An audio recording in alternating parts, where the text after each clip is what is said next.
Hey guys, welcome back to the New Eyes podcast. Today I've got something a little different for you. So, the New Eyes podcast channel has always been about variety in form and function, and just always having the consistency of the New Eyes lens, right? Seeing everything in life through this new lens and perspective. And so, this is going to be kind of a side series I'm going to run here on the YouTube that I'm calling Mastered Minds.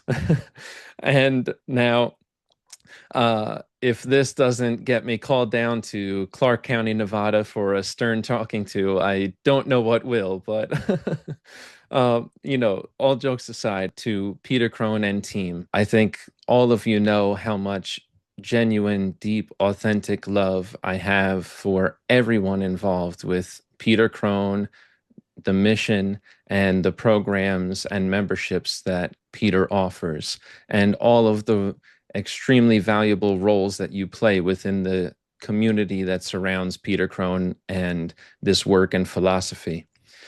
And so, I think knowing that, I think you guys can take a little ribbing from me, because I think you know that what I'm doing here is out of pure love and devotion to, as I said, this work and philosophy here. And so I am calling this series Mastered Minds, because what I'm going to do is talk to people that went through this latest mastermind cohort with me through Peter Crone's Mastermind number 7. So I'm so excited about this series because at the end of the mastermind, Peter asked us for testimonials. And I provided a little testimonial on my Instagram page. But what I wanted to do with this series is not only provide a testimonial, but provide a love letter to the mastermind, to Peter Crone, and to Peter Crone's team. And again, I will continue to reiterate this and make it clear I have no official relationship or affiliation to Peter Crone or the team. I just went through the mastermind program. I've been following Peter Crone for a while now. And after going through the mastermind, I just really wanted to dedicate some time and energy to sharing the message and the wisdom that I received from the mastermind program. And so I'm really excited about this first episode of Mastered Minds.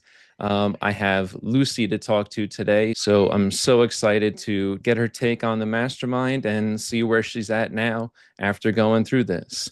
Obviously, Mastered Minds is a little tongue in cheek, right? We just went through a 3-month program. None of us are going to be so bold as to pretend that our minds are mastered.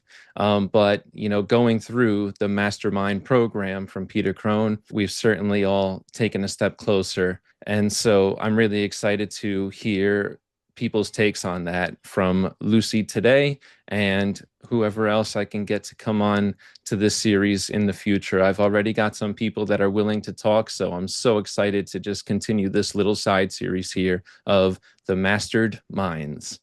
So, our guest today is Lucy Batchelor.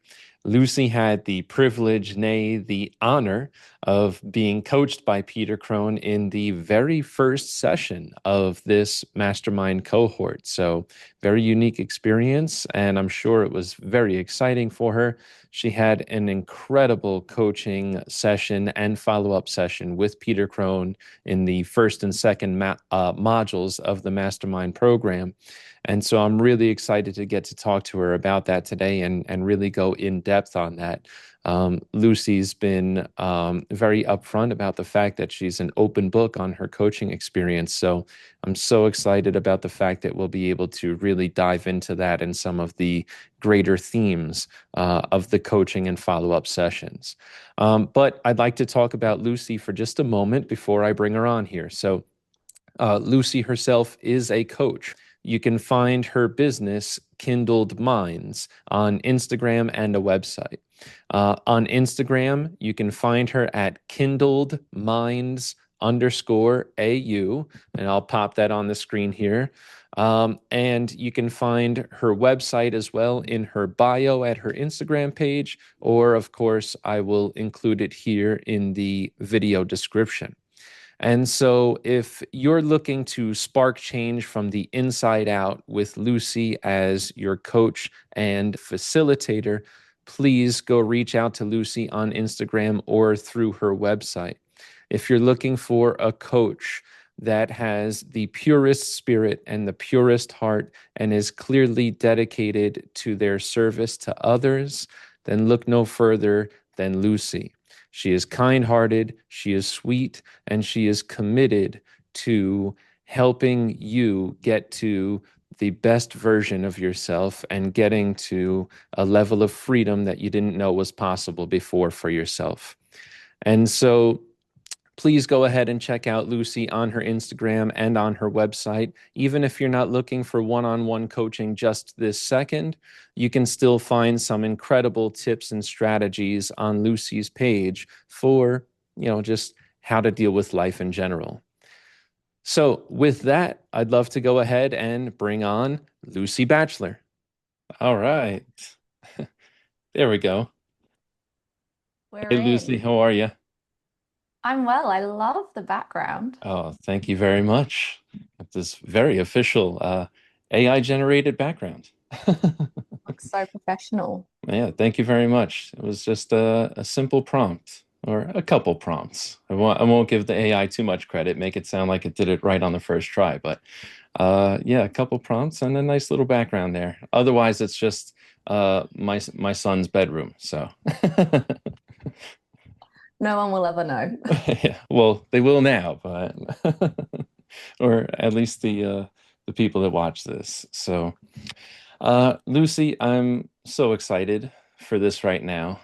Just before I got you in here, I just recorded a little message, for the audience, just introducing today's episode and this little, I'm calling this a little side series for the New Eyes podcast.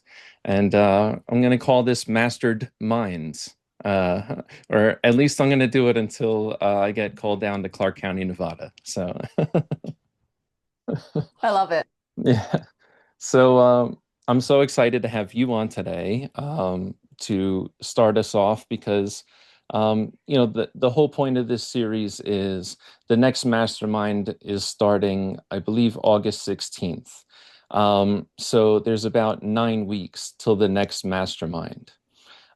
We had 8 modules in mastermind number 7. So, I didn't leave myself very much wiggle room, but I'm going to try to do these 8 episodes just like this in this timeline leading up to the next mastermind here. Just, I don't know. I think it'll be pretty cool and pretty special. Just a little way to give back to what we're going to talk about, was just such a profound and impactful experience. I was saying in the opening intro there that, Peter asked us for testimonials, and, I did the testimonial, but I want this series to be a love letter to the mastermind, and so I'm really excited for this opportunity today. I'm so happy that you trusted me with this opportunity to hold this space to talk about what we're going to talk about today and just the impact that this program had on you and now the impact that you can have on other people's lives, most importantly, I think. So, Oh goodness, you made me teary. well, I think this series especially should be a safe space for that, I think that when I get to week 5, which was my coaching opportunity, I'm sure I'm finally gonna let the tears flow at that point. I'm usually a very emotional guy, but like during the mastermind, it didn't happen too many times, surprisingly. until the very last module, when we were doing the song at the end and all that stuff. I just broke down. I broke down crying. I was just bawling. Um, but yeah, even with my sessions, I haven't gotten too emotional yet, but I haven't, I've watched them a million times and obviously processed them, but I don't know if I've really slowed down and processed them to the depth that I will to do an episode on them. So uh, anyway, plenty of emotions during this series. I think there should be because I want this series to be representative of the heart and soul of the mastermind, honestly. If I can just be completely candid here and go off script completely, that's really what I would love this series to be. Just to kind of in a small way encapsulate that heart and soul and spirit that we witnessed and captured in MM7. Mm, So let's get into this and let's get into you, Lucy. Um, the mastermind ended a month ago, which is crazy. I feel like it feels a lot longer than that. How do you feel about agree. that, first of all? Yeah, feels like it was forever ago. Right? Yeah, it's weird. But so anyway, Mastermind ended a month ago, but your session was week one, right at the start. I think you just got the date there for week number one. What was it again? February 2nd. February 2nd. Wow. February 2nd to June 17th now today. So yeah, it's been quite some time since your coaching session. So, as a prerequisite, I asked you to rewatch the session. So I'm really excited to hear what you took away from that. But before we get into that, I just love to, because I think a lot of our mastermind family is going to go and watch this episode for sure. So I would love to just have you catch us up on Lucy. Let's hear where Lucy is now before we start talking about where you were back in week one of the mastermind. So tell us where you at. What's going on for you?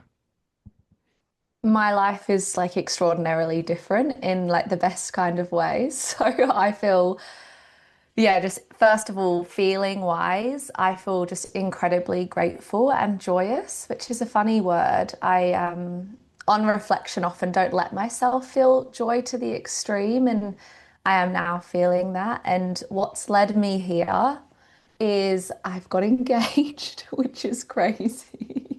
Awesome. So Congratulations. oh, thank you. I've got engaged. What else has happened? We've booked a one-way ticket and we're leaving the country next week. So my partner, well, my fiance, which is crazy to say, but my fiance and I have Hell yeah. decided, Try it on and get used to it. oh, I will, don't you worry. We're off to, yeah, Rome to start with and essentially going to do 6 months plus travel. So I'm taking my business global and online. And I think for me, which I'm sure we'll get into, but the session that I had with Peter in week one back in February was really centered around, I guess, the lack of belief that I had in myself and in my business. And since that very call with PC, my business has just dramatically changed in so many ways. Probably not from the outside, but from an kind of energetic standpoint. I've had three best months ever in a row, which is insane to say.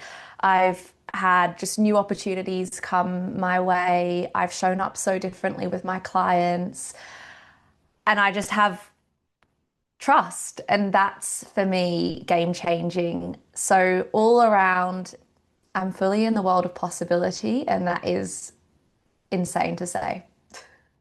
That's awesome. I love it. I love every single bit of it. Just as a little production note here, when you see me looking over here, it's just because I'm taking notes. Okay. So please don't think I'm like You're being good. rude or like texting. um, man. So, wow. Lots of incredible news, first of all, especially like I said, for us MM7 family members, many of us were filled in on the fact that you got engaged. So that's so awesome. Are you open to telling us the story of like the engagement briefly Oh, or yeah. So my partner and I met at work many moons ago. We both worked in advertising, and we met in a town called Milsons Point, which is right by the Harbour Bridge in Sydney, Australia. And so we went there for coffee and for a pastry and sat in this beautiful garden called Wendy's Secret Garden, and it overlooks the harbour, and there's like big trees, and it's just like super relaxing. And we, I won't go into too much detail because it's very personal, but we have like a little song we sing to each other, which is like amazing. And that's the way that Sing it he, now. I think he might kill me. I would sing it if it was up to me. But it's Oh, please. beautiful. And long story short, it says, I love you, I want to marry you. And then I look to my right and he's on his knee and like I just broke into tears. And yeah, it was just the most special moment of my life and the best day of my life. Yeah, I can't articulate how much that day meant to me, and it still makes me teary just thinking about it. That that's really awesome, Lucy. Seriously. I mean, I've been married now for uh 7 years. So uh just like Peter Crone, I love love. And so hearing that story is really beautiful. Do you mind if I give you a little reflection on the story there? So, and we're going to talk about this in our conversation, and the way we have it, somewhat lined up here. But part of what you got to in your coaching session there with Peter was, this idea of you are enough, and Mhm. or before Peter Crone and the mastermind and the coaching session, right? Having this belief that you're not, maybe, right? And so having that revealed through your coaching with Peter that you are enough, the one thing that just really came to mind when you're telling me the story of where you guys met and then how you got engaged is just, it seems, and I mean this in the most beautiful way, it seems like a very quaint, very intimate, very personal thing that I think in the most beautiful and universal way says you exactly as you are enough. You know what I mean? And it wasn't some like had to be some extravagant thing going over the top and all that. Like it was just you in your essence, who you are and who you've been is exactly enough. And now let's go ahead and seal the deal on that, from the from the fiance's perspective. So I think that's really cool. Is that something that you thought about at all? Yeah, ugly crying and all was the phrase that came to mind as you were talking, and it is, I said to Steve, my partner, like, it is just the most amazing blessing to feel totally chosen for all you are, just as you are, not for what you could be, which Yeah. we'll get into. For me, that was really true. And yeah, it was really interesting. I know we'll get into this for everyone listening, but that was an energetic shift post PC in the way that I showed up to my partner, and the relationship I had with him, not seeing him as someone to look up to and admire, although of course I still do, but to feel like a true union of utter equals, yeah, is just a feeling that I will treasure forever. I love that. And that's beautiful that you got to that point, and then just after you really getting to that point and really embodying that and becoming that energy of like truly understanding and believing and knowing that, then you get that universal confirmation with the actual engagement. You know what I mean? To just show like, yeah, you are ready for union. You know what I mean? That's what marriage is all about. And so that's really beautiful, very poetic, the timing on that. Mm. Yeah, nothing's a coincidence, hey? Yeah, it's really beautiful the way the universe works and the way the timing works out with a lot of things. It really is. And one of the words that you mentioned there when you were talking was trust. And that's something that I've really come to as well, going through this work and going through the mastermind, is just truly getting to this point of trust with the universe and with everything that's happening and the timing of everything too. I think that one can be sticky for people, the timing one. It's one thing to believe the universe is working in your favor. It's another thing when it's taken a long time for it to come to fruition, to also trust the timing of the universe's plan. So Mm. And on that, Sean, I think what stands out to me when you reflect on this timing talk, which so many of us feel, is, and we'll get into this today as well, whenever we think things are taking too long, what we're essentially telling the universe is the way it is right now is not enough. The way it is right now is not it. And so, the opportunity throughout the mastermind that I certainly have walked away with is anytime I find myself wishing for something in the future, I'm energetically telling the universe that right now is not it, that right now is not enough. And what does that then do? Well, if anything, that's just going to push the timings out, because presence and acceptance and love and trust and surrender are the kind of cornerstones of what the universe responds to.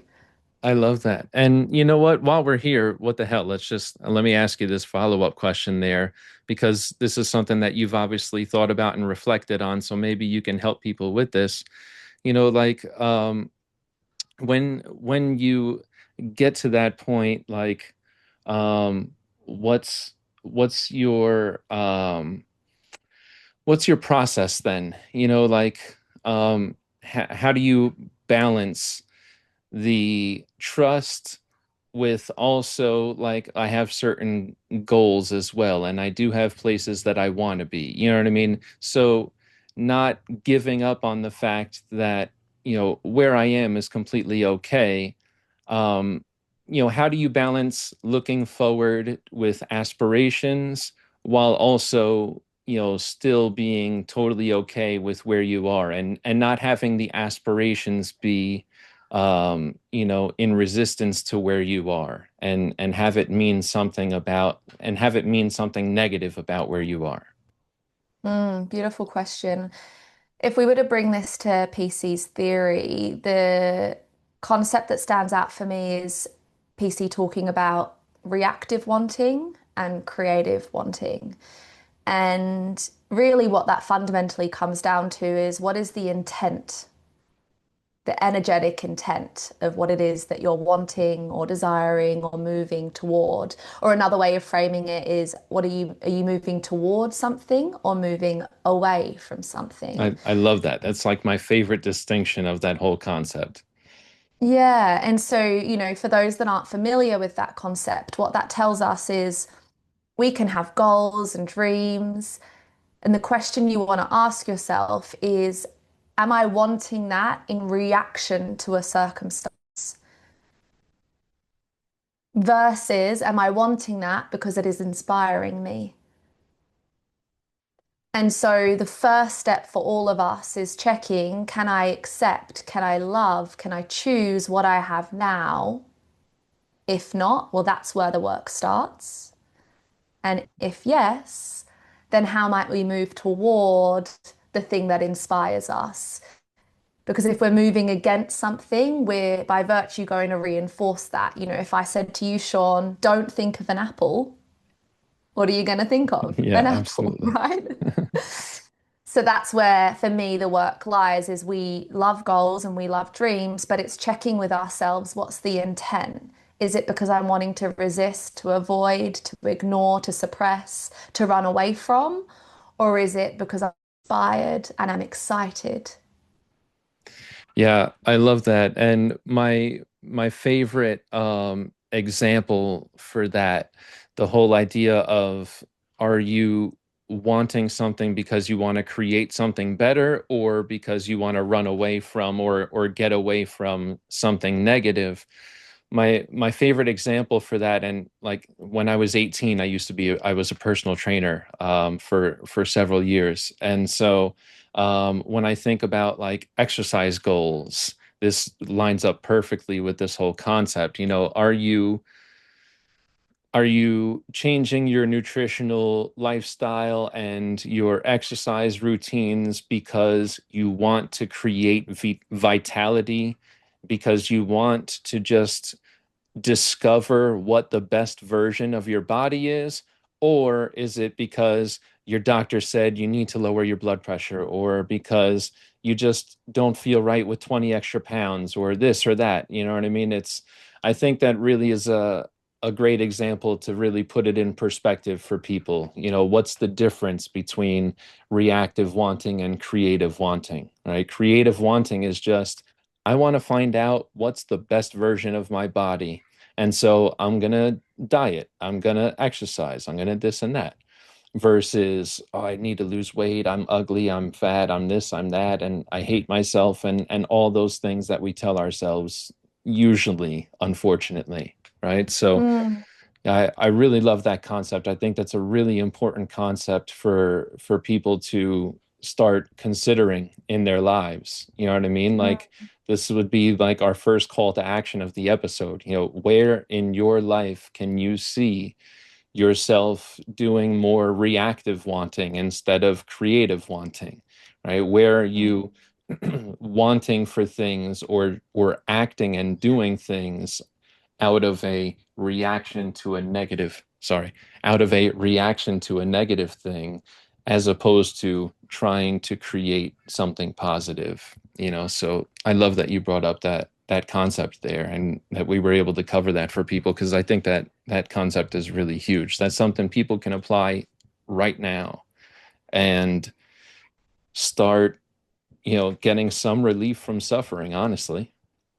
mm. And if we were to ground that further with the example you shared around getting healthier or version of, if you're accepting and loving all of you as you are, the commitment, the devotion, the discipline will to dieting or to eating healthier or to moving your body is going to be sustainable.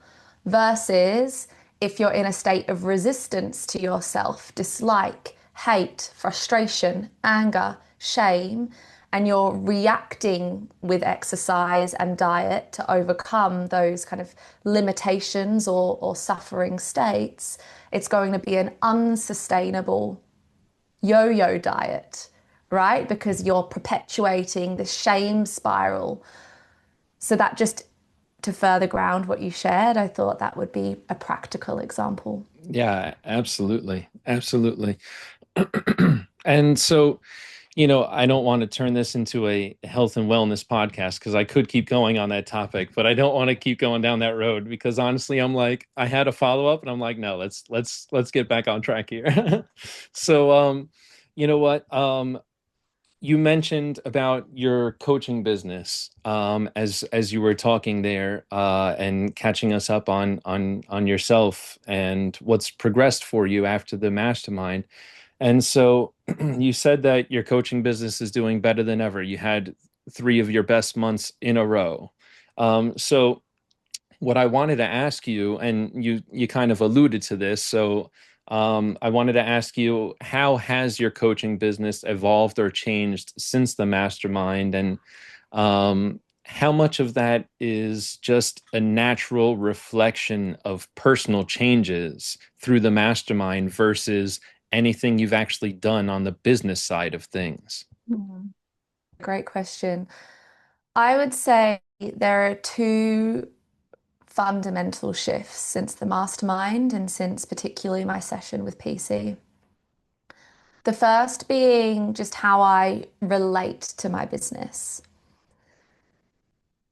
If we reflect back on week one, where I was coached by PC, I was just in this world of doubt, not doubting my ability, but doubting whether the business could be successful, whether the business would be sustainable. And PC's invitation to myself was, can I get comfortable with an I don't know? And for the ego, I don't know, is terrifying. And that's so how I related to life. Like if I couldn't control it, if I didn't know, if I wasn't sure, the anxiety and the fear and the worry and the doubt that that would surface in my body was immense. And for me, that, whenever you own your own business, I'm sure you can attest, income fluctuates. You can have a great month and you can have a very quiet month. And the quiet months used to be terrifying for me, terrifying. And that would be, oh, well, I've now had a bad month. So is that going to continue? And, I was preparing for the worst. Whereas now I've entered into this world of, I don't know, being exciting. I don't know, meaning, well, if I don't know, equally tomorrow, someone could come to me and offer me who knows how much to be coached by me. And so that energetic like relationship I now have with my business and the trust, again, to come back to that word, has allowed me in those quieter months, rather than to be filled of doubt and of worry, to be filled of, well, this is gifting me space. And so knowing that it could all change in an instant and money could fly in tomorrow, or my wait list could, expand tenfold tomorrow, how can I just enjoy this space? How can I be in this space? And what I've noticed as a result of that is, as soon as I enter into that space of utter trust and surrender and seeing I don't know as a possibility rather than as something to be feared, a new client will come knock on my door or, whatever. And then suddenly, oh, no longer quiet. That was short-lived.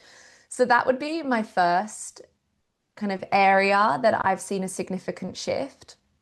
The second being then how I show up to clients. I've had so much more fun. That's awesome. So much more fun. And I think, reflecting back on where I was pre being coached by PC, the kind of core constraint that we unearthed was that being me as I am is not enough. And so that resulted in efforting. How might I show up? How might I be professional? How might I make sure that you get the most out of this session? And again, intent, right? Energy, the hard working nature of like overcompensating for that belief versus, well, if I am enough as I am, and if I trust that this is a dance between myself and the client in front of me, it has just allowed joy into the sessions. And that's not to say there's, darkness and depth and sadness and grief that comes up in sessions, of course, and we hold space for that. But equally, laughter and joy and play is as healing. And I've really enjoyed that. And I know the clients that have experienced that really enjoyed that too. So they would be the two biggest shifts I've noticed. That's so awesome. I love that because, just as you're saying there, and just I've got to give respect to you and, many of the MM7 tribe are either coaches or aspiring coaches. And so I just have to give so much respect to you guys, to the fact that you just really you just go right there on the front lines, and you do take in some of people's deepest and darkest, and you have to navigate that effectively to also be sensitive to that, and then also try to navigate through the truths, or navigate to the truths and through the lies of the stories, to try to get people to, like, either, the freedom that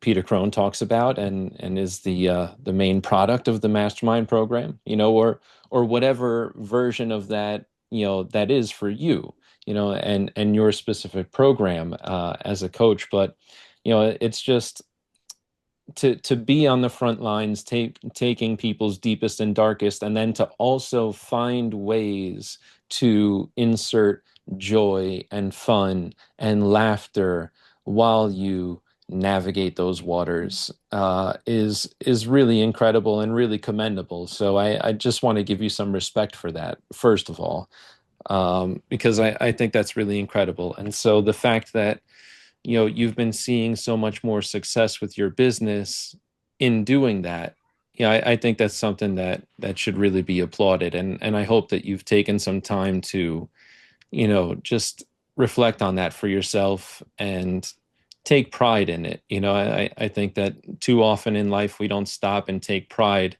in the things that we are doing ourselves. And I hope that you've done that, because even in the coaching world, there's not going to be coaches that are, excuse me, that are as thoughtful as you're being, and are willing to shell out the amount of money that you did for the mastermind program and put in the amount of time and effort to go through the mastermind program and sit in the hot seat with Peter Crone and get coached in front of over 250 people sometimes. And so I think that you should stop and take a second to just, commend yourself for that, because I think Well, it takes a lot of courage and a lot of heart to do all that. mm, yeah, thank you. And I would love to add to that because I think something that has really come out for me is realizing that just because I'm a coach doesn't mean that I can't be vulnerable. And so, yeah, putting my hand up to be coached in that instance and crying in front of, 250 people in some parts is terrifying because as a coach, you do feel, and I would exert that maybe it's not just if you're a coach, it's if you're anyone, right? To show vulnerability might mean that we're weak, or to show vulnerability might mean we're not professional, or to show vulnerability might mean we're not enough. And I know that that was a pressure I put on myself. I'm a coach. I should have it all worked out. I'm a coach. I should have hit myself, and all of that is an absolute lie. And so I would love to continue that story because I've just, when you were talking, Sean, realized that it sounds like it's been easy breezy for me, and I've entered this world of the unknown and possibility. But far out, those that are on the mastermind will know I've had my fair share of ups and downs. And there are still days, and there will still be days where I enter, as Peter would say, kind of the 1.0 mindset, or the myself that I was for myself, before, just because of that residual habits, and I do find myself still questioning my business, or I do feel I still question, am I on the right path? And all of those doubts and worries still arise, but what's beautiful is knowing and starting to learn that I can be with them. I can sit with them. That part of me is not all of me, it's just a part of me. It's not my true self, it's my perceiving self. And all of those tools and techniques that we were gifted in the mastermind, yeah, have firstly just taught me being human is to suffer, and that in itself is a beautiful reminder for all of us. Doesn't make suffering easier, but it can help you realize there's nothing wrong with you. I love that. It brings up a couple things for me that I love from Peter when he says, like, don't be perfect. You'll have nobody to relate to. Specifically when he says to coaches, you're trying to help humans by not being human yourself. And so, like you said, as a coach, am I allowed to be vulnerable? Am I allowed to not have it all together all the time and things like that? And again, I think that's commendable to have all those feelings and still step forward, still go into the program, still raise your hand to be coached, and all those things. And the beautiful thing about it is, as much as it was for yourself and to help yourself, it was so much in the heart and the spirit of service for your clients. I know, probably even more than for yourself, I'm sure. And so I just think it's so beautiful. And I love the fact that you just said all that about the fact that there are still struggles, there have been struggles along the way, and there will be struggles. And the whole idea is, can we be with those struggles? Mm. Are we big enough to be with those struggles and not have it send us spiraling, or not have it mean something about us, like at a deep subconscious level, So yeah, I think it's beautiful that, you're so willing to still be so open with the humanity of this process. It's not just a 1.0, 2.0 done deal. That was one of my favorite lines No from, way. yeah, exactly. One of my favorite lines from my follow-up with Peter was, I said to him, I mentioned how after my, expansion, after talking to him the first time, I had a real sharp contraction. And I said to him, it feels like the last ditch effort of the ego. And he said, "Well, I've got news for you. There is no last ditch." He said, "It's a perpetual fucking ditch." And that's why I love Peter Crone so much right there, because as wise as he is and as profound as pretty much everything that comes out of that man's mouth is, he also says stuff like that and just makes you crack up. And that's, just like you said there, in what you've done in your coaching, you've clearly you know, just through osmosis taken that in from, because that's Peter Crone's whole thing, bringing joy and laughter and fun and lightheartedness into coaching, and I think it's just like, something I said about my dad. He didn't teach me, he didn't tell me how to be a man, he just was a man, and I think that's kind of what I wanted to ask you about next. That was a really good segue. Damn. I got to be more professional and not bring up how good the segue was. But we'll work on that. For now, I'm going to celebrate the smooth segues. Anyway, as far as PC being just like the goat, I guess, of coaches, right? As a coach yourself, what was it like to watch the goat coach? Oh,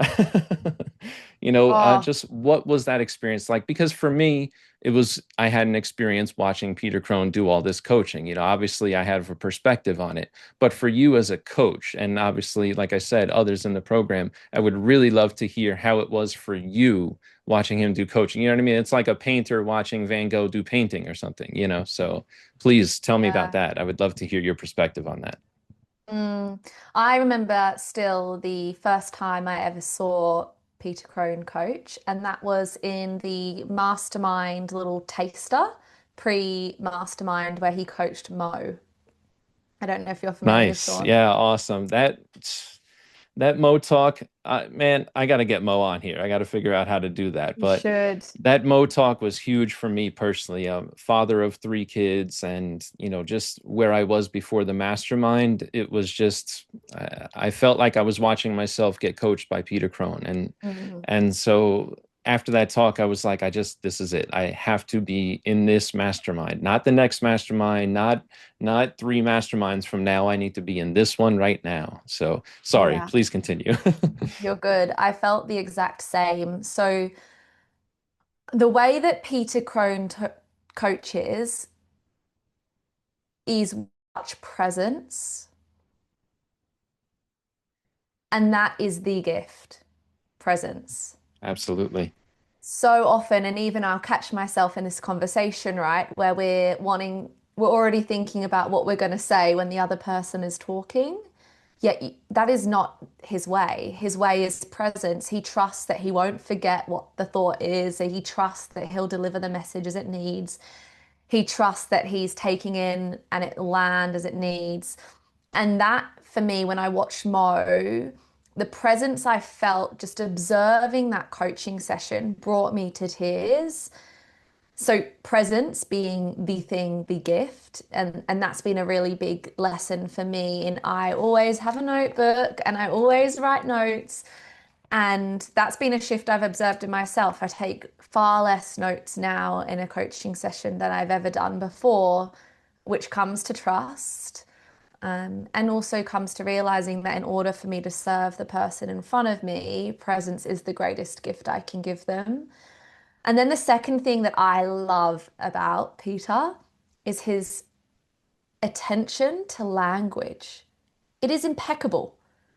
And language is such a slippery slope, and the nuance and the subtleties that he is able to pull out and distinguish, which allows him, even I was watching back the session that he coached with me on, I start quite objective and rational and very emotional. And, 3 minutes later, in tears, I'm choked up, I'm red in the face, I can barely talk. And that was him just listening to those subtleties in language and then knowing when an insidious killer arises or knowing when that nuance arises, that that's the thread for him to pull, and he's able to achieve what some might take years in other modalities to work through in 20 minutes through presence and language. It's insane.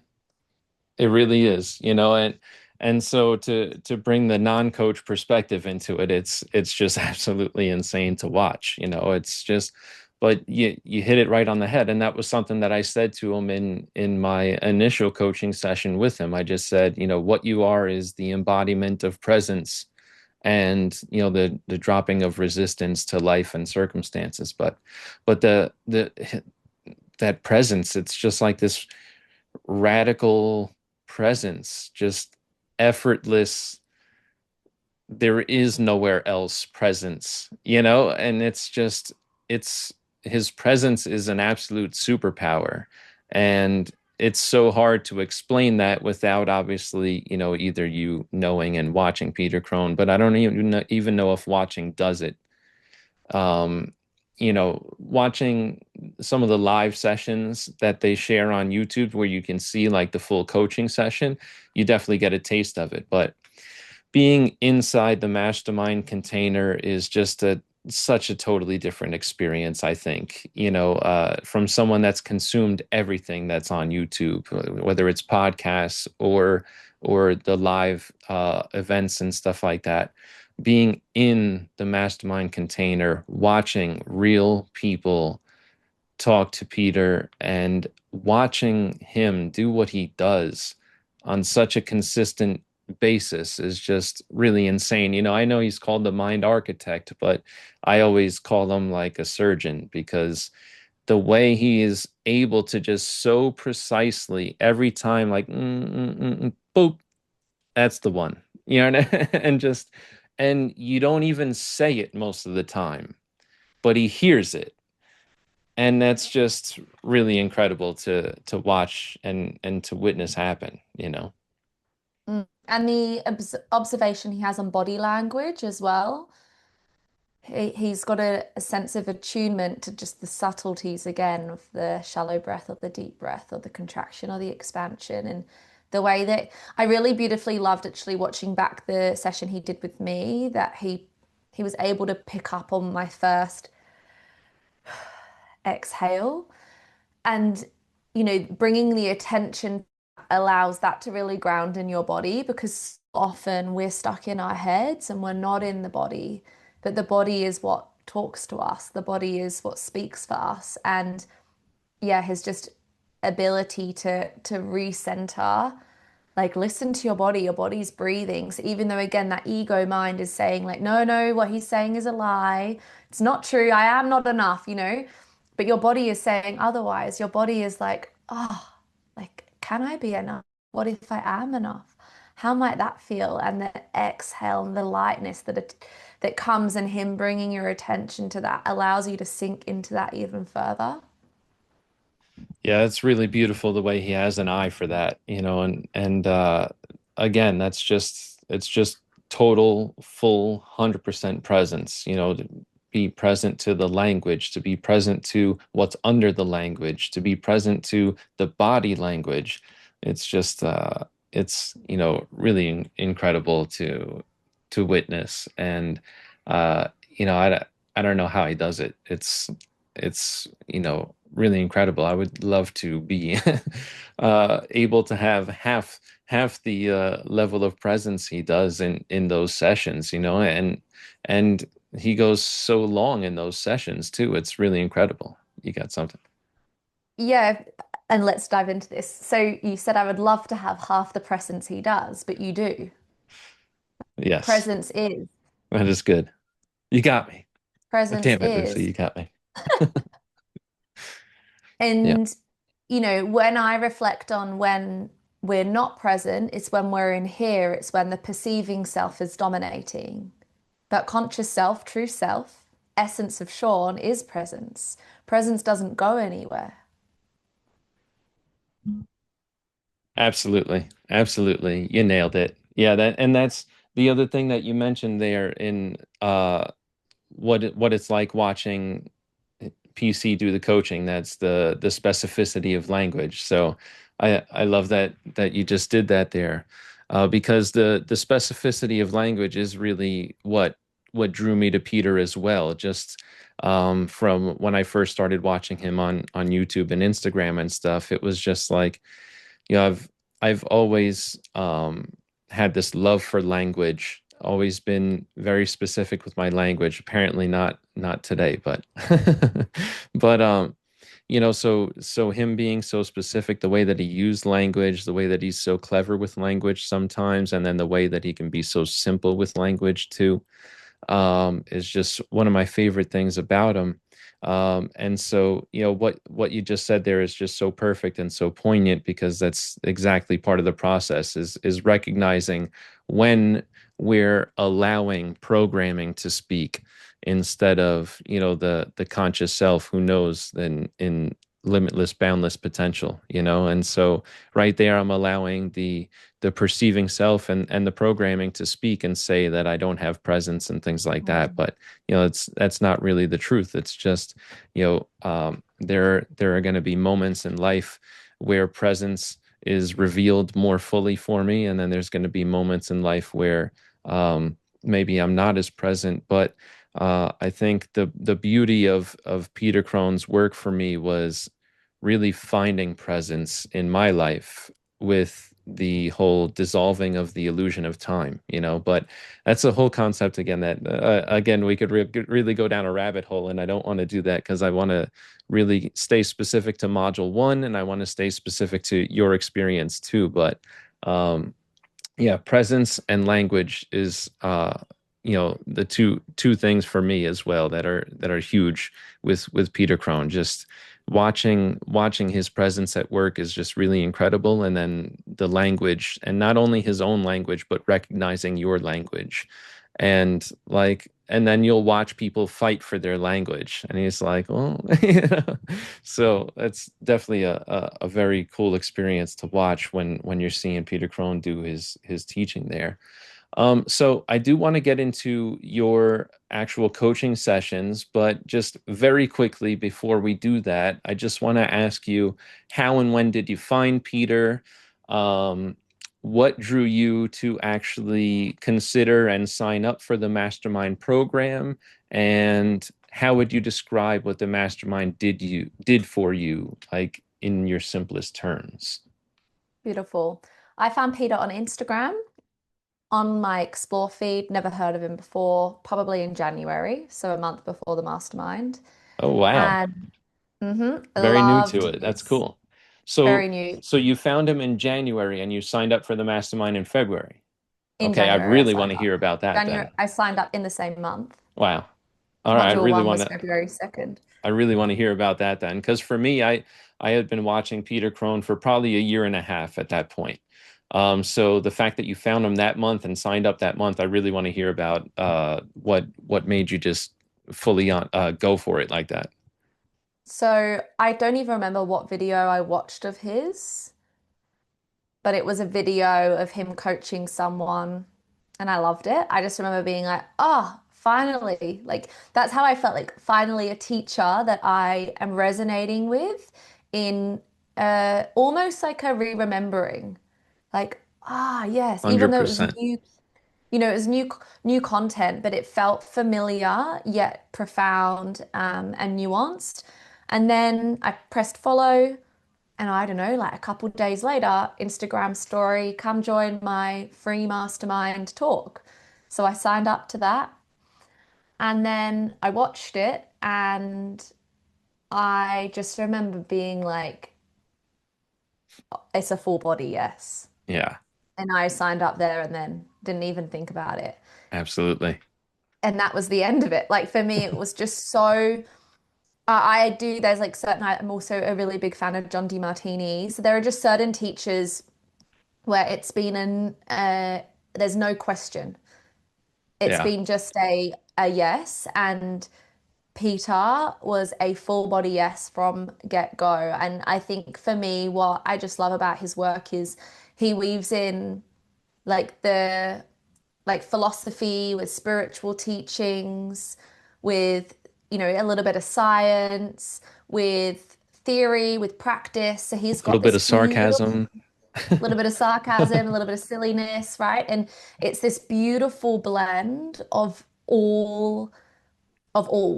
And his ability to like cross disciplines and draw on, Ayurvedic knowledge, for example, like Ayurveda, I just love. And yeah, for me, it just made kind of the ancient spiritual teachings relevant and accessible for today's society. So that was it. Yeah, that's awesome. I love that.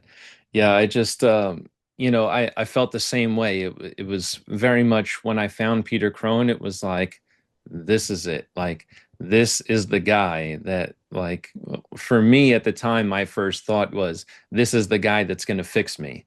And I can't wait to talk about that more in depth when I finally get to talking about my coaching in week 5 and stuff like that because obviously we know and masterminders know that that's really the absolute antithesis of Peter Crone's work.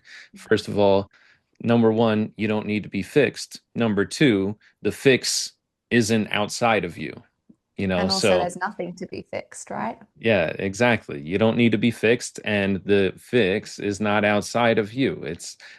There's no fixing to be done, and it's not you don't need someone else to do it, and that's one of the beautiful things that I got to talk to Peter about directly in my coaching and follow-up. So I'm so excited to talk to that because that's one of the other things that makes him so incredible. He's so humble with the way that he approaches these types of things. And so when I'm lumping praise on him in my initial coaching and my follow-up, he's making it an empowering moment to say like, the power of that moment, the power of that conversation didn't come from me, or that's him talking. So didn't come from Peter, right? It came from me, or whenever he coaches anybody, right? The power of the experience doesn't necessarily come from him.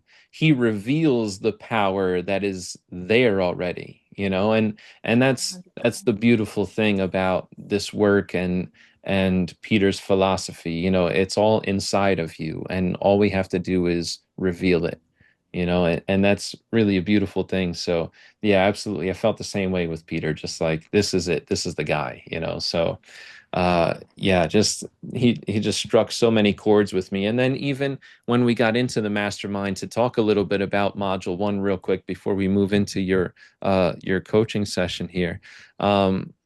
Like he just hit so many notes right off the bat on that module 1 for me. Like he said certain things that I say in my personal life, and he brought up like several people that are like really important to me, like several thinkers that are really important to me and stuff. So it was really Mm. cool. Like the mastermind really felt like an energetic home for me.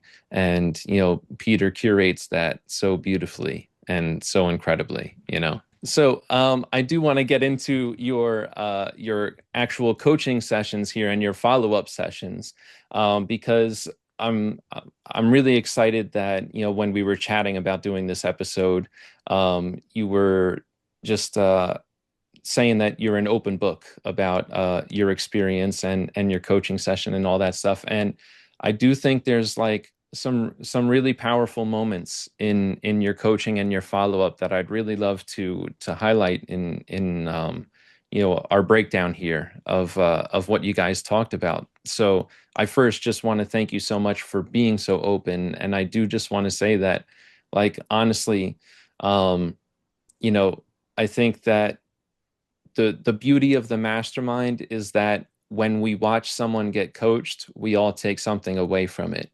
And so I think the beauty of you being so open here about your coaching sessions and your follow-up is that we can extend that, beyond the walls of the mastermind, and you can share that message and your own story and your own personal progress and your triumphs and your stumbling blocks and all those things, and enrich the experience of someone else's life, and probably teach them lessons as well, and reveal areas in their lives where they can maybe do things differently or look at things differently. Yeah, I'm really excited to dive into it.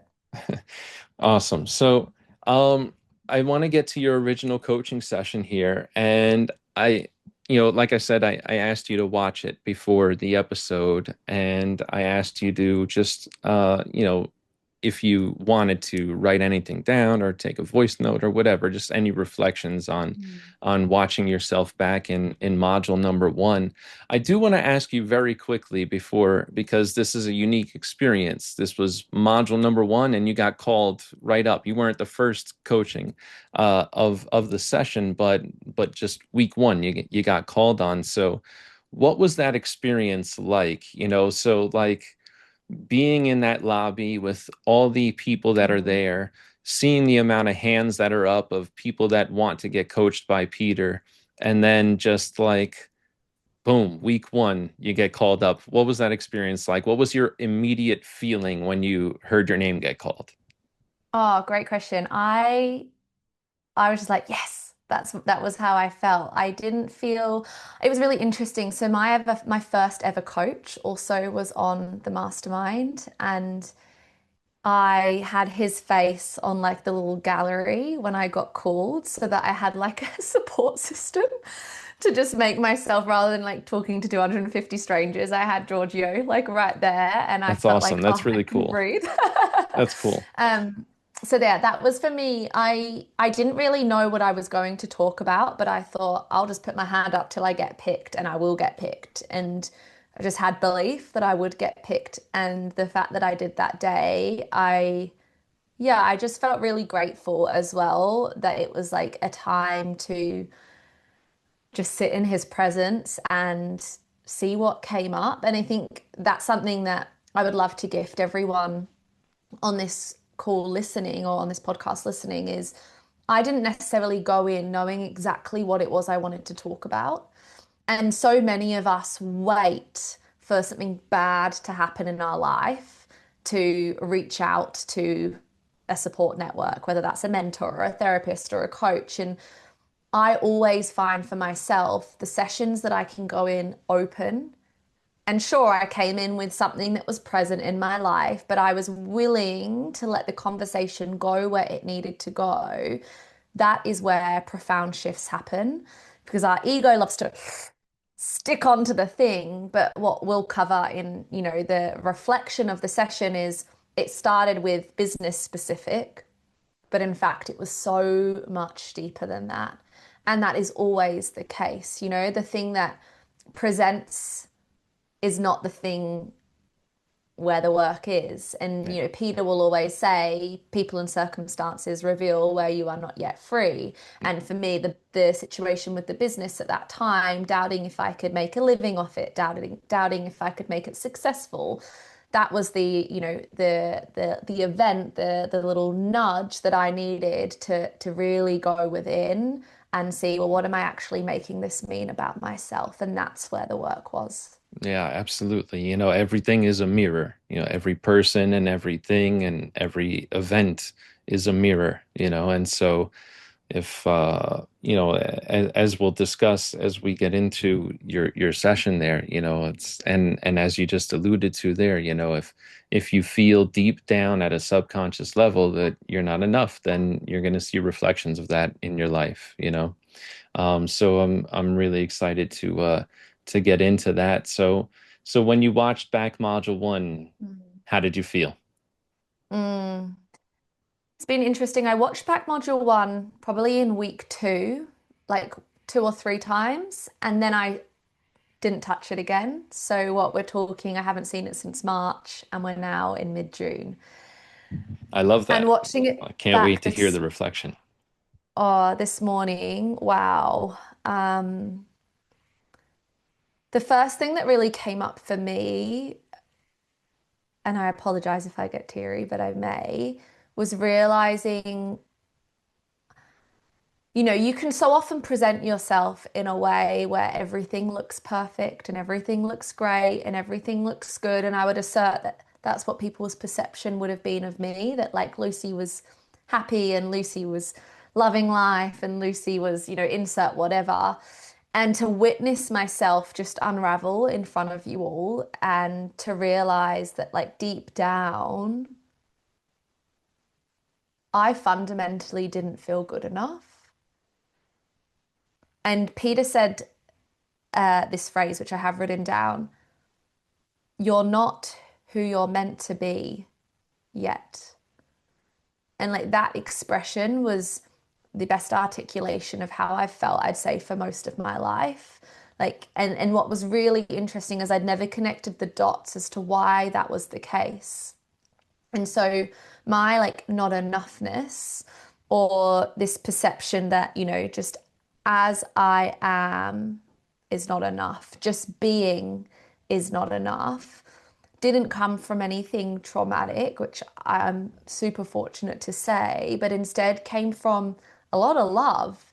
And that was a really interesting connection that, for most of my life, I've been in a fortunate position where I've been shared, you have lots to give, you have so much potential.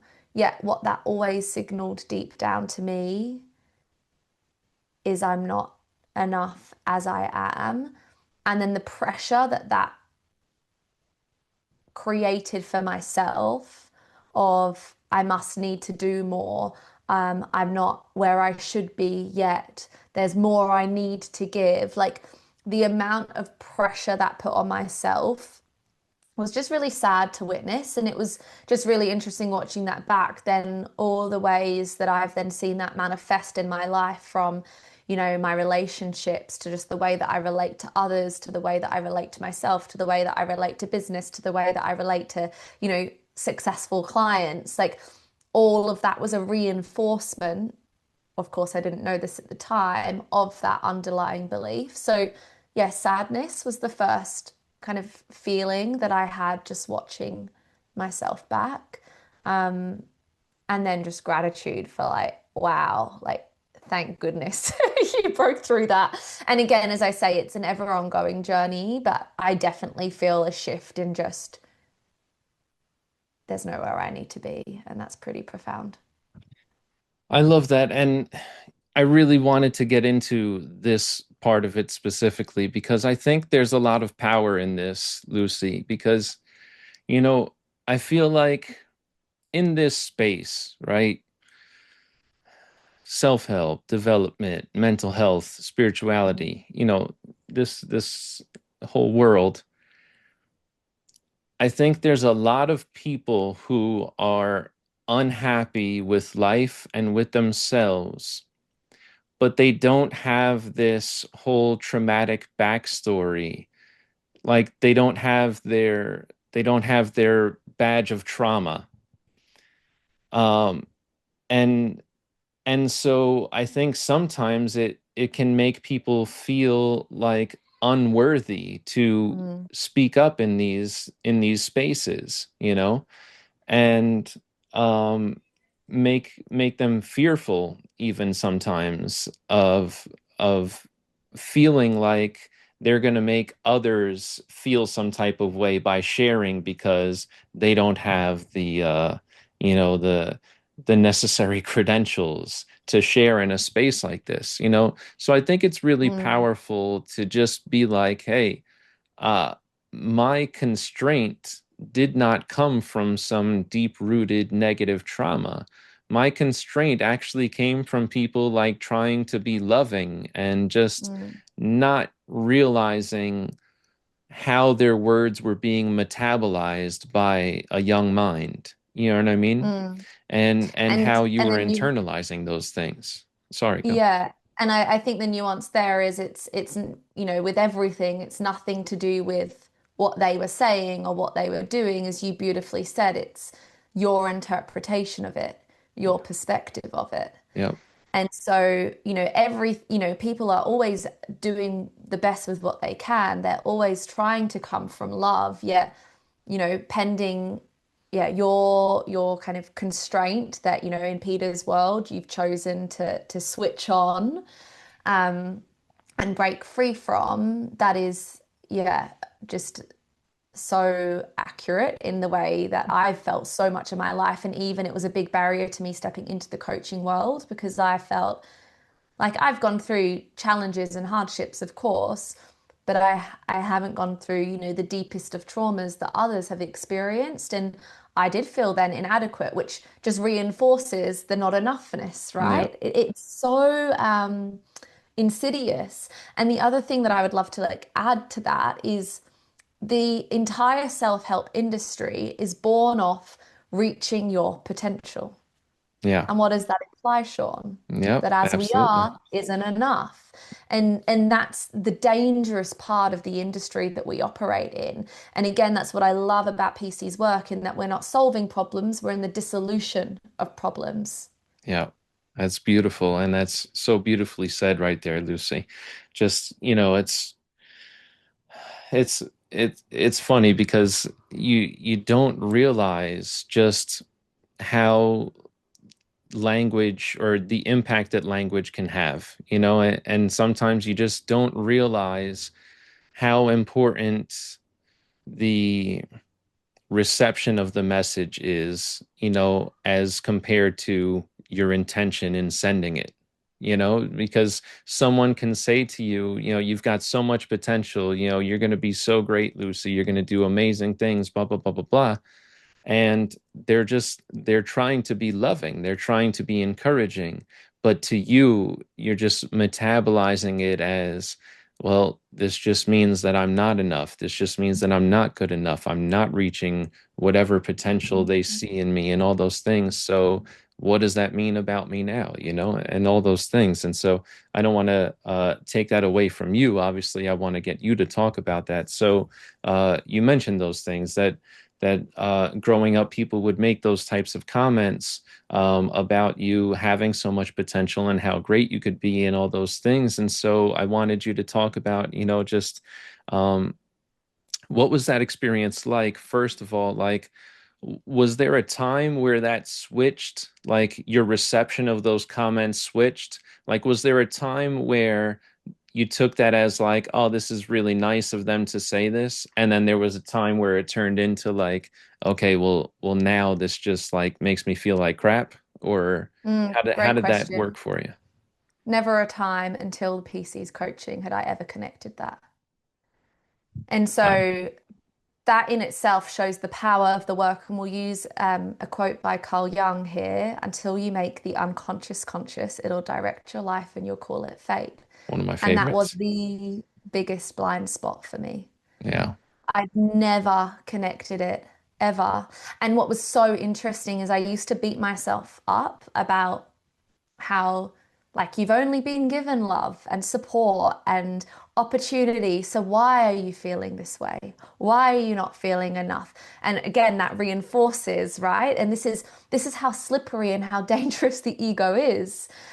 This perceiving self is, right? Because I had technically been given a great life, and I slipped into, 5 years ago, a period of utter depression and anxiety because seemingly my life was great.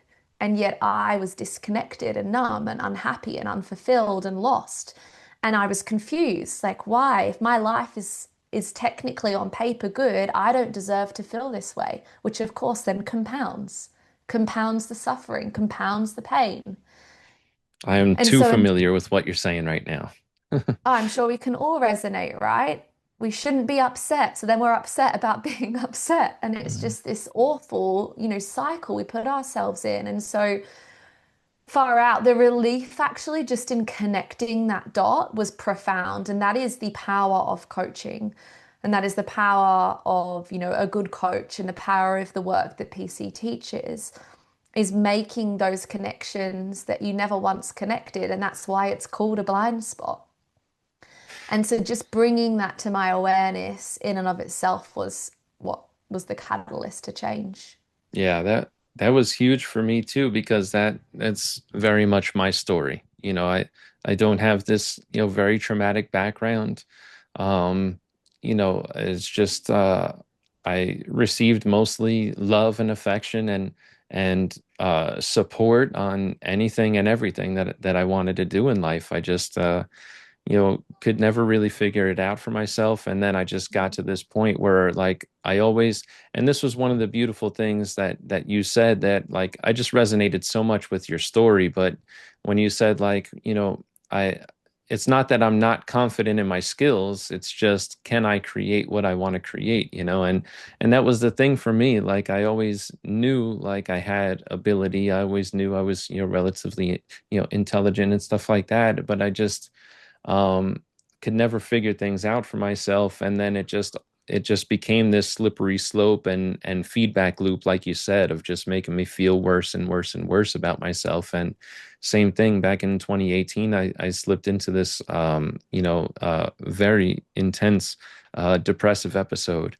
And it took quite some time to really crawl out of that, and climb out of that, really. Um, and so, yeah, your story really, really resonates for me. And so that's why this is so special for me to get to talk to you today, because I just want you to know that your talk was, right there in week one, but my first opportunity to see myself in the mastermind, before actually getting coached by Mm. PC, and so I want to thank you for that, your role that you played in my liberation as a part of the mastermind and showing me right off the bat like there's other people in here that are like me and that I can feel safe in this space and I can express myself and be vulnerable and I'm safe to do that here, because there wasn't a Mm. single person that had anything negative to say about you because you didn't have a traumatic background, right? Mm. Afterwards, everyone was all love and support and just reaching out and just encouraging you to just stay in touch in the community and just keep sharing and all that stuff. And we built a community around Mm. people like you and everyone else in the mastermind, Mm. so I think that's really cool to just get that love and acceptance, which is another thing we'll talk about here in our chat. Yeah. And just quickly, for those listening,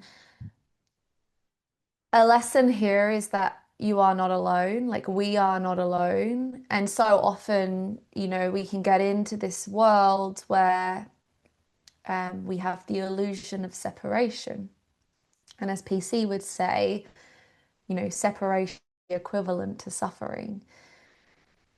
And yeah, that is one of the greatest gifts the mastermind offered is by virtue of you being in this container, in this community of people from all walks of life, all ages, the similarities across all of us. You do really see yourself in others. We are all one of the same. And even if your experience of not enough isn't the same as mine or yours, we can all relate and we can all take something from that, even if all that we take is, oh, like it's not just me. And that in of itself can breathe some relief. It is really beautiful, and to me I love that part because it's like one of those ways how like we can just get a more practical look at the illusion of separation.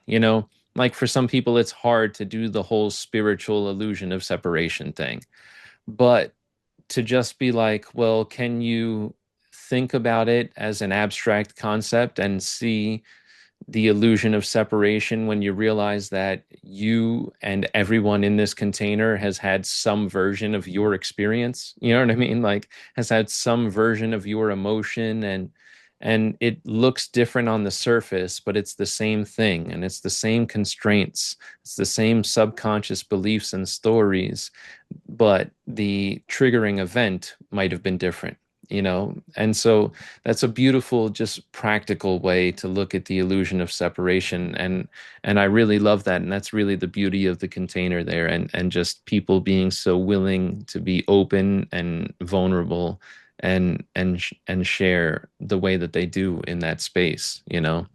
So it's really special.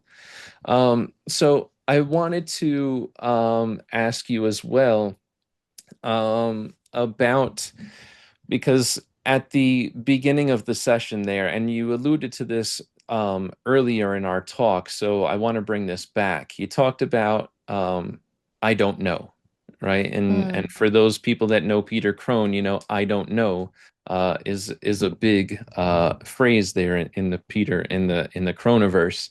Um, but I want to talk about the power of I don't know, because that came out very early in your session. And that was one of the first moments in the mastermind where we really got like this practical boom, like this mm, hit of I don't know. And you talked about this earlier. You said, I don't know is terrifying to the ego, right? And I thought that was perfect that you said that, because in the moment, when you watch back that part of module one, and I know, I guess you realized it, right? You're all pumped up because he asks you like, can you create what you want to create? And you're like, yes, but like I feel hesitation because you know, I know that I want to say yes, but I'm still not sure. And he says, well, you feel that hesitation because it's not the true answer. Right? And then mm, he asks you what's the true answer, and obviously, you know, you say, I don't know.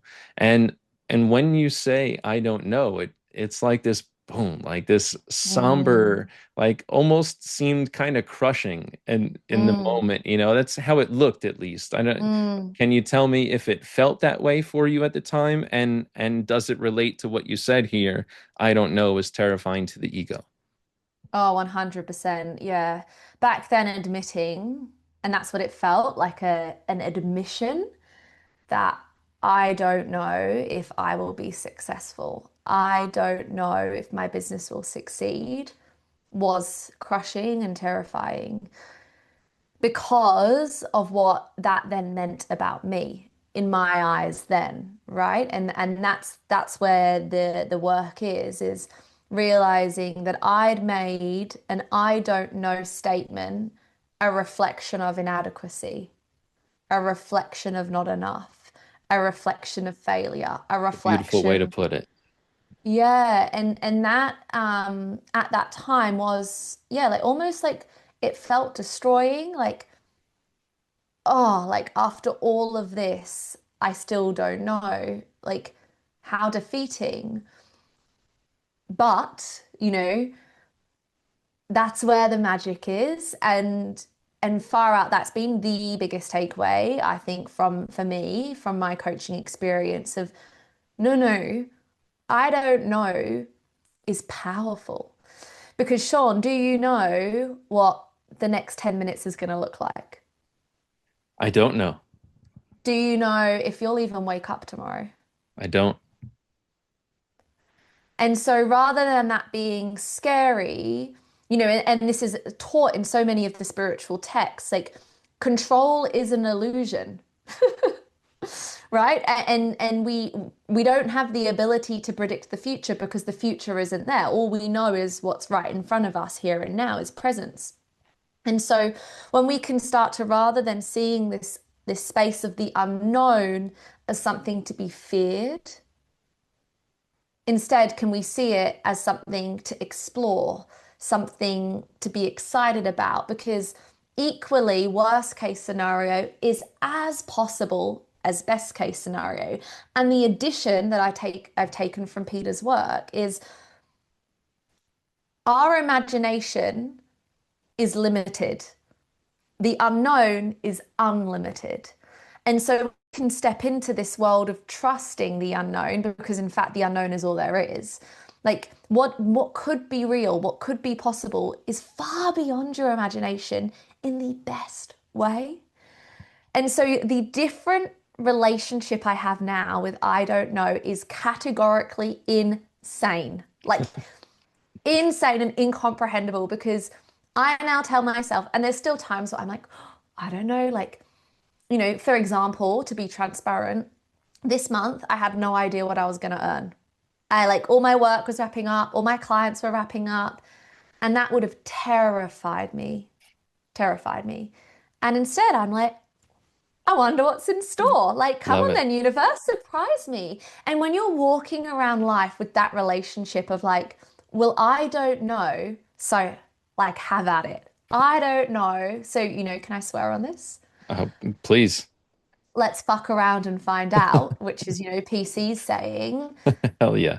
That relationship you end up having, well, and what you're signaling there, which, if we again go back to like the energetic content of this, is you're trusting yourself and you're trusting the universe. And then you're stepping into a world of co-creation. And I'm sure you'll explore that constraint of it's all up to me, which for so many is so true. When you have that relationship with the unknown of possibility, of exploration, of adventure, of play, of fun, of joy, of who knows in the best kind of way, you are in the world of co-creation. You are in the world of trust. You are in the world of surrender, and you're in the world of magic and miracles. And far out, I'll have that any day of the week. Hell yeah. I love that. That was one of my favorite takeaways from the mastermind and the whole idea of time and I don't know, was the whole idea like, okay, so if you don't know what your future is and you can never know what your future is, well then why do you believe that negative version so much more than a positive version?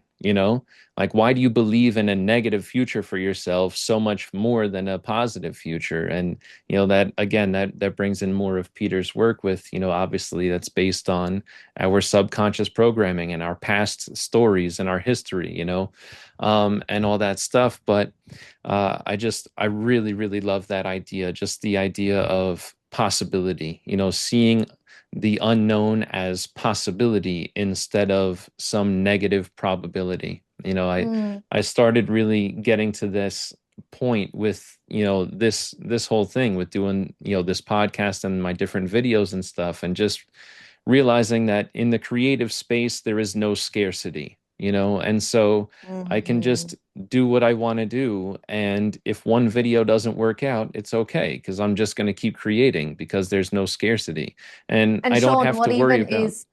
what even is not working out? Yeah, And this is where exactly. language, it's insane how Peter's work can be that, it's that nuance, but that powerful. Yeah. Because what Yeah, even does it mean to work out, to not work out? What even does it mean to be right, to be wrong? What even does it mean to be successful, to fail? absolutely. And the beauty of where I'm at now with Peter's work is like when I say that, I kind of just mean that from like other people's expectations. Mm, Because to me, this whole process with these videos that I'm doing, honestly, just doing them brings me so much joy. And then like whatever happens afterwards, it's just like it doesn't phase me. I mean, obviously if I get likes and comments and stuff, that's cool. I enjoy that. But like if I so don't like, get and come it, on.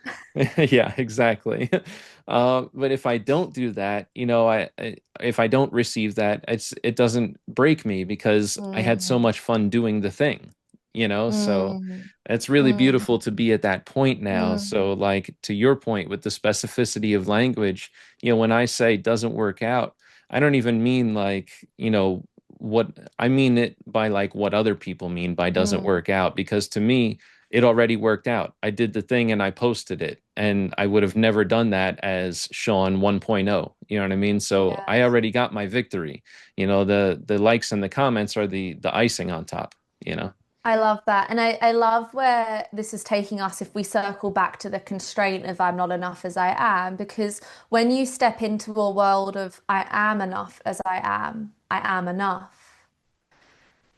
you stop seeking external praise and external recognition. Because for as long as you're attached to external praise and external recognition, rejection and criticism are going to crush you. And so true worth, true belief is stepping into the world that you're at, which is like, I am who I am, and everything's a bonus, a plus, an addition. It's not needed. And so we're then journeying through the world of enjoying who we are, who we're becoming, and that is the joy, not the destination. And that's such a cliche, right? But you're embodying it, and it is freeing and liberating to just enjoy being. Absolutely. It really is. And it's honestly the the greatest part of this post mastermind experience is just I said this after I released my first podcast episode the other day. I said it's I haven't been proud of something without an outcome like in a really long time.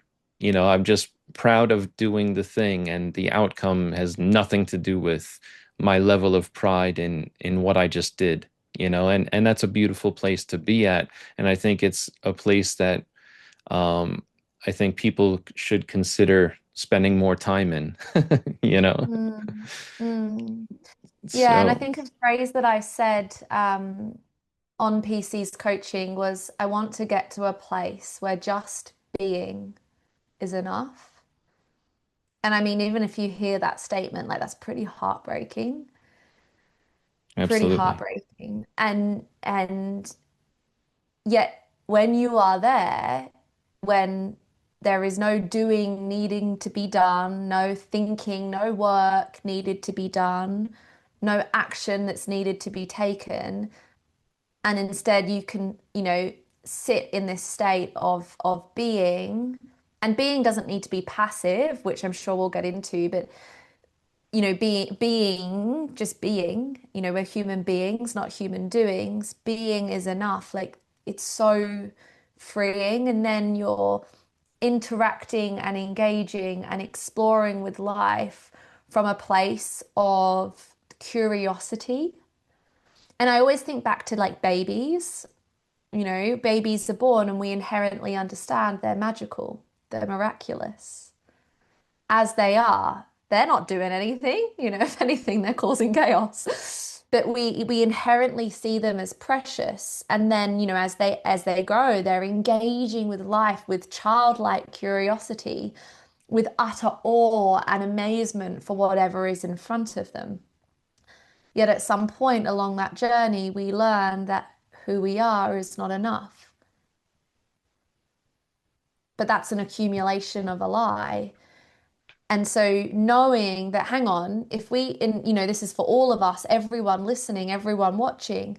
No, no, you were born miraculous, a miracle, extraordinary, valuable, precious, worthy. We can't argue with that. So, somewhere along the journey, where did you learn that who you are is not enough? Because it was something you accumulated, a lie you learnt, Yeah. a story that you took on for the benefit of you at the time, which, if you partake in Peter's mastermind, he explains in more depth that we can go into here. And that knowing that is empowering because then you realize, well, hang on, if it's something I accumulated, well, guess what? I can let it go. Yeah. Yeah, that's the beautiful thing. Like once you recognize that it's just a story that as in your wording there you accumulated, just stop reading the story.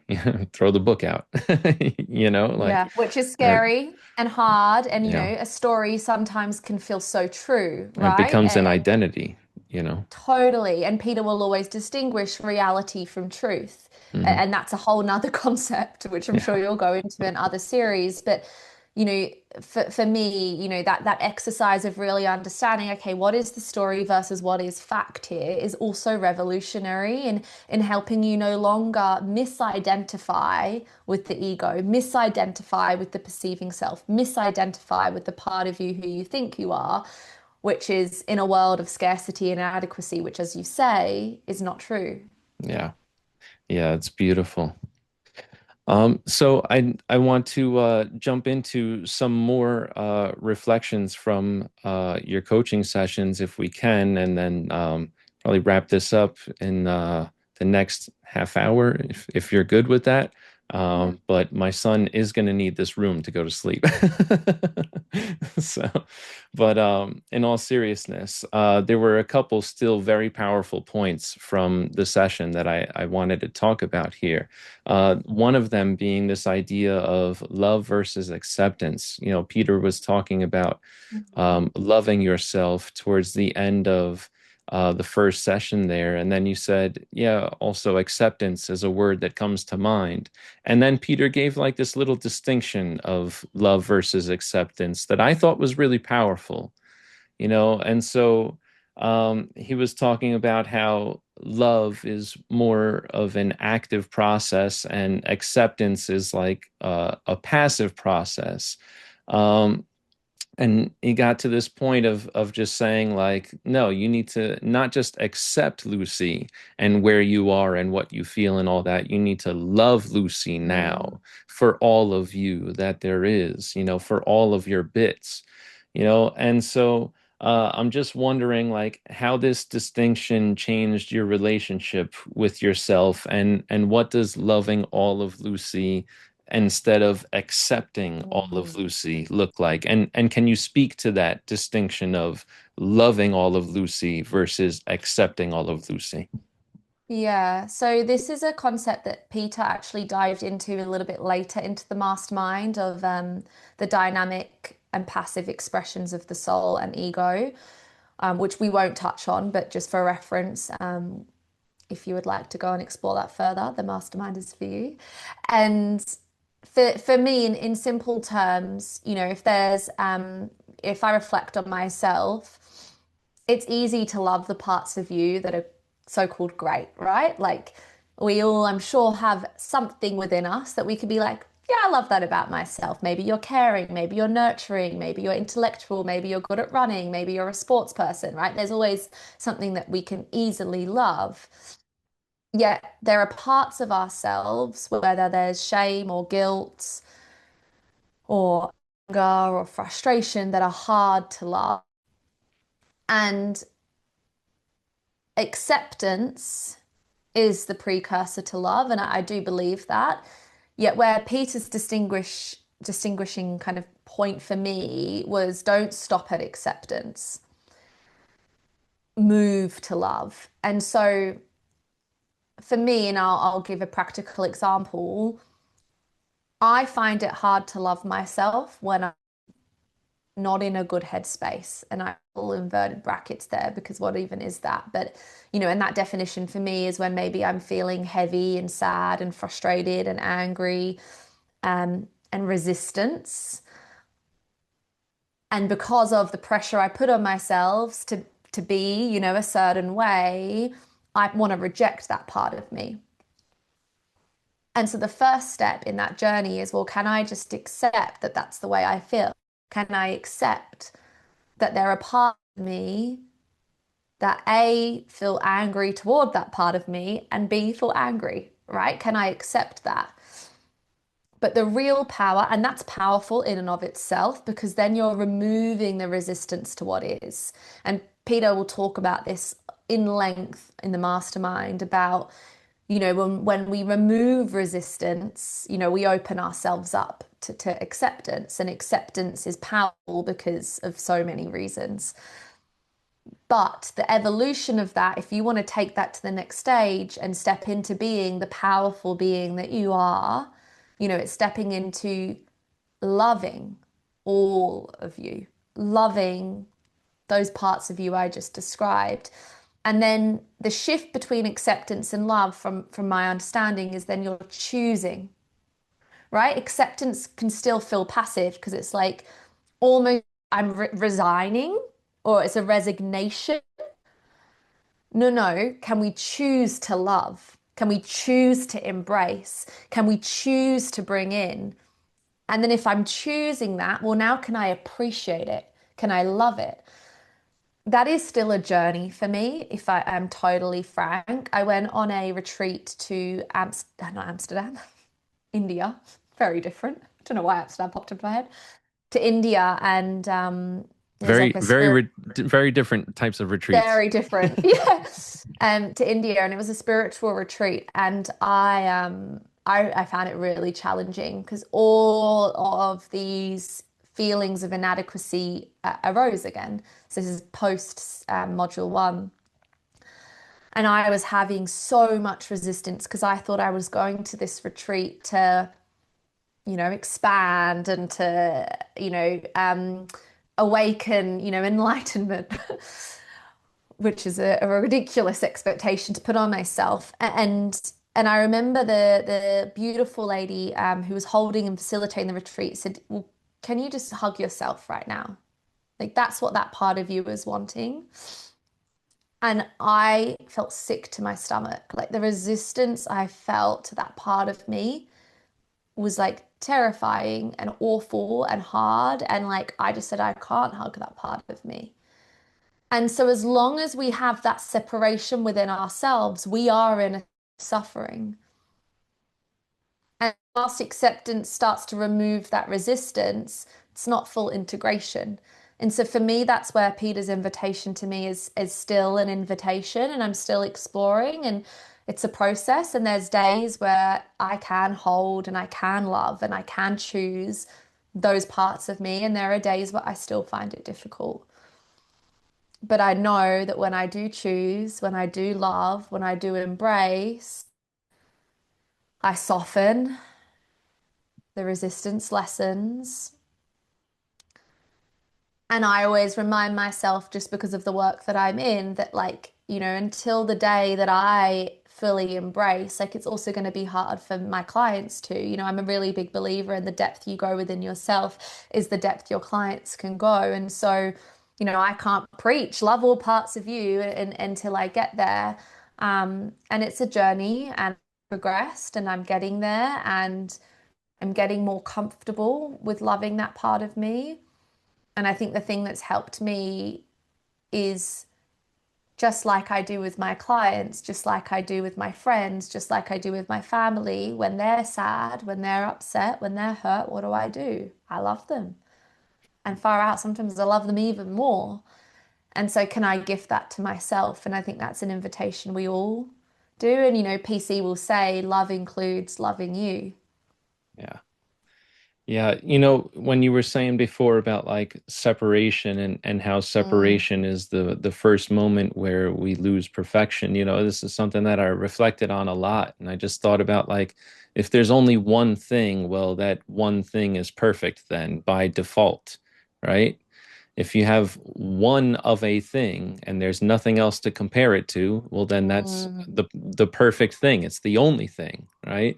And so when we separate, when we see ourselves as separate, that's when we see others as imperfect or see ourselves as imperfect, and I think it's just something that is very pervasive at times here with not only just all aspects of our thinking and our being, and so I just I the whole love and acceptance thing is just I love. I mean, the way that you put it obviously was just perfect, but I just one of the aspects of the way you described it was just how love is just such an active process and just mm, brings it all in and all that stuff, and that's really what I think was so powerful about that part of it. There was just loving versus accepting, and the way you said it was perfect, right? Acceptance is the first step. It's mm, so we're not just getting rid of acceptance and saying acceptance is wrong. That's not the case, but we're no. saying it's a process. Mm, Acceptance is the first step, but loving, right, is a deeper step, right? You can Mm, accept something and still, not like it, not love it, mm, right? But when you get to the point of loving those things, you're exerting so much more power and agency over your life and yourself mm, and your emotional state and your mm. mental state, you know? Yeah, beautiful. And that I think, Sean, what you've just said is a beautiful delineation that loving is empowering, right? Yeah. Loving is choosing. Loving is not victim. Loving is taking control, stepping into your power. So yeah, really beautiful distinction there. Yeah. There was this moment where you talked about in your follow-up, you were at uh an orchestra performance, and you had this moment where you just felt like everything and everyone is just perfect and all that stuff. And then PC Mhm. gave you another distinction. He was big on the distinctions with you in module one, but I think it was important to just in module one just really show how important these minor distinctions can be. So, but he said there, it's not about perfect. It's not perfect because you can go talk to someone, and he talked about how fragile perfect is actually, which I Mm, thought was really cool. The concept of mm, perfect being fragile, because if mm. everything's perfect and then you go and hear a story about someone's pain and suffering, well, now nothing's perfect anymore. Now you've just shattered your whole world, right? And so he said, it's not about being perfect, it just is. It just is what it is. And can you be with that? So can you speak to that a little bit about just how, you know, committing to this perspective of it just is what it is and can I be with that versus this idea of everything and everyone is perfect and all that. Yeah. How does that process maybe seem a little more powerful for you if it does? Great question. Yeah, I think you hit the nail on the head where you said, you know, perfect sets you up for disappointment, right? And if you're walking around like I did, it was Max Richter, a beautiful composer. Go check him out. My fiance took us. And it was magnificent and amazing. And I had this moment of bliss and awe where for a moment, the word perfect came to mind of the way to describe the world and everything that is. But two things that really stood out. So one, if you're walking around saying everything is perfect, because perfect is subjective, right? And this is really interesting. A lot of, again, spiritual texts talk about, the moment you use language to describe something, you're not actually present with it because is language cannot describe what is. As soon as you place language in it, you're already away from it. And so, by nature of describing something as perfect, you're already placing like your own spin, your own interpretation, your own expectation. So, A, different people will think different things are perfect. And then B, well, at some point, you're going to experience what you think is not perfect because it is a subjective thing. So yeah, Peter's invitation to me was, you know, step away from description and language, which is something I find myself doing a lot. I want to describe and step into a world of it is what it is in its simplest form. And what I've learned from that exploration is two things. Me wanting to describe things as perfect, again, is another extension of the perceiving self that wants to be perfect. And if everything's perfect, well, then I'm perfect, and then my ego's happy, right? So that was a really interesting just observation and reflection that, oh, hang on, if ever I'm using that word, it's a sense check back to me to say, is this, perceiving self, the ego coming in, wanting to control, to perfect, to fix? And then it's not, the truest self, which just accepts all that is in the way that it is.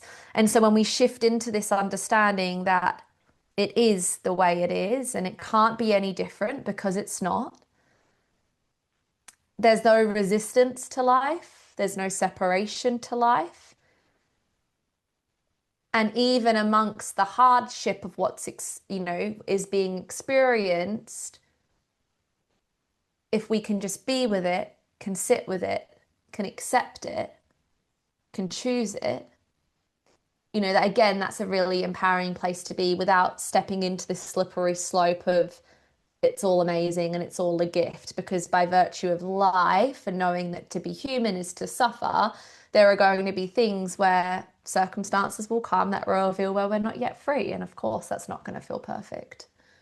Yeah, I love that. I really love that. And I love what you said there about you know, this could be the ego now trying to like take this over and say like, oh, if everything is perfect, then I must be perfect too. And Mm, well, and that relates to something Peter said to me, which was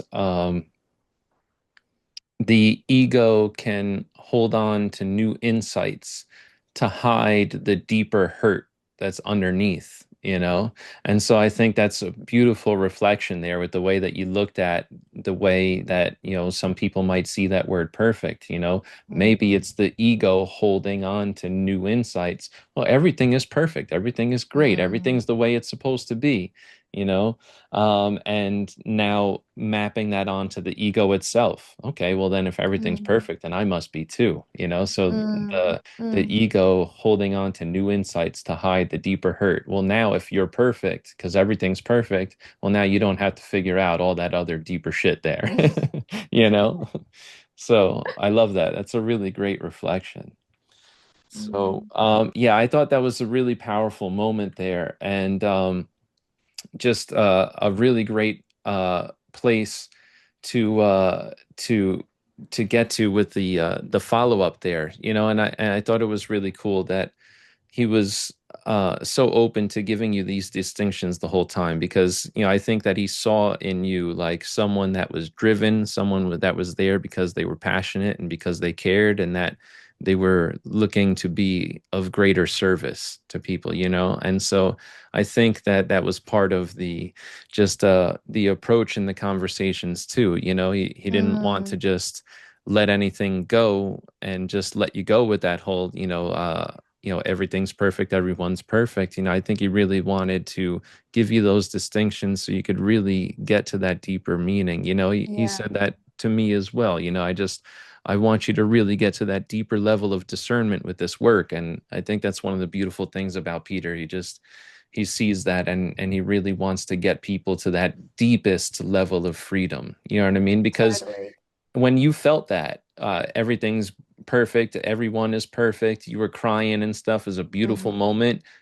Just like me in my initial coaching session, I'm like, I'm Mm. free, right? And so you feel that, but then he takes you to a deeper level of freedom with these Totally. distinctions, and it's just And like, wow. I love what you said about this slippery slope of the ego holding on to new insights because equally, if I'd continued, well, A, it's just unsustainable to walk around thinking life is perfect. Unsustainable. It was a glimpse. I was in the Yeah. opera house watching a composer. Of course, it felt amazing. I Yeah, wasn't in the yeah. real world. And also perfect again is this unattainable thing, right? And that's what the ego loves. The ego loves when you found something that's like, it gives you something, but not quite enough. And that's what perfect is. It's this idolized, we want our work to be perfect. We want to look perfect. We want to feel perfect. We want to be perfect. We want the perfect love. We want the perfect house. We want the perfect garden. Like, what even is that? It's unattainable. And so it was a powerful distinction on language because perfect, the word perfect, whilst, I think there's truth to it in some degree, the way that society interprets perfect is unattainable and unrealistic. And there is so much challenge and so much strife and so much hardship and so much despair and grief and loss and sadness that is in the world that, yeah, if we were to walk around being like, but life is perfect, you're just creating resistance. It's actually just another avenue to resistance because people are sitting there going, what? Like war's perfect? No Yeah. way, right? Like it's another way for the ego in the reflection that you've just beautifully pointed out to grip onto a new insight and turn it into another form of resistance, another form of keeping me stuck, another form if I'd continued down that avenue to find ways of where I'm not perfect because of course, I'm not like I am the way I am and I can love that. But what is perfection? What Yeah. is perfect? Mm, Absolutely. And I think we've come to the point that perfection is a lie, basically, right? mm, And so with that, I want to just, wrap up with the final question here. So, if we found that perfection is a lie, and I think the whole point of the mastermind is finding out the lies that we've told ourselves throughout our life and the lies that have impacted our lives to this point, right? The lies that we tell ourselves become our subconscious programming, and then everything we do, think, and say is born out of that, hmm And so these insidious lies that we tell ourselves are really the where we need to be hunting, really, right? As part of the mastermind, that's really part of the work of the mastermind is hunting these lies and things like that. And so I just want to ask you, now that you're on the other side of a lot of the lies that you were telling yourself, what's the final truth that you are currently sitting in?